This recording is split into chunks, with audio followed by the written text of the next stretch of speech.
Welcome to the Startup Espresso. I'm Hall T. Martin, the host of the show, where we talk about raising funding for your startup and the time it takes to have an espresso. I hope you enjoy this episode. Hello, this is Hall T. Martin with the Startup Espresso, your daily shot of startup funding and investing.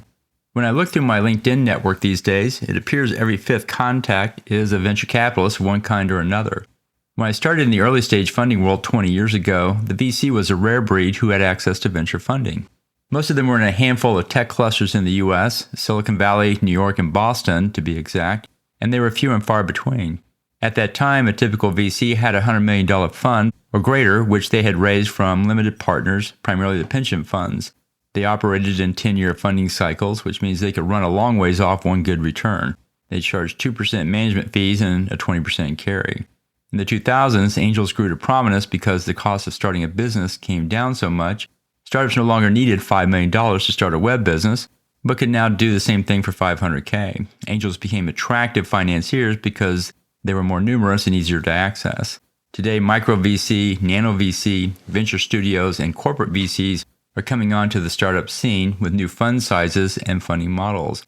Micro VCs raise $25 to $50 million funds, while nano VCs raise $10 to $15 million funds.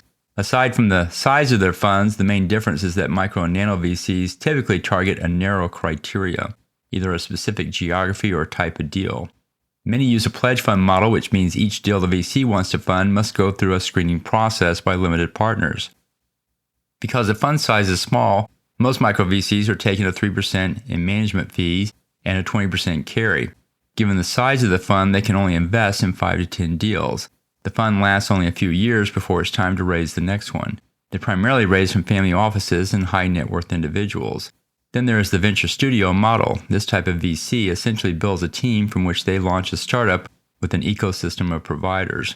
This works well for one-stripe zebra startups that provide niche products or services, as they can tie into a bigger team with more resources.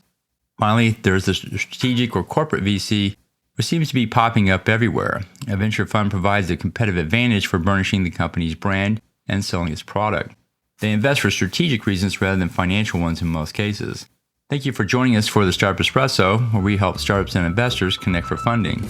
Let's go start up something today. Hall T. Martin is the director of Investor Connect, which is a 501c3 nonprofit dedicated to the education of investors for early stage funding. All opinions expressed by Hall and podcast guests are solely their own opinions and do not reflect the opinion of Investor Connect.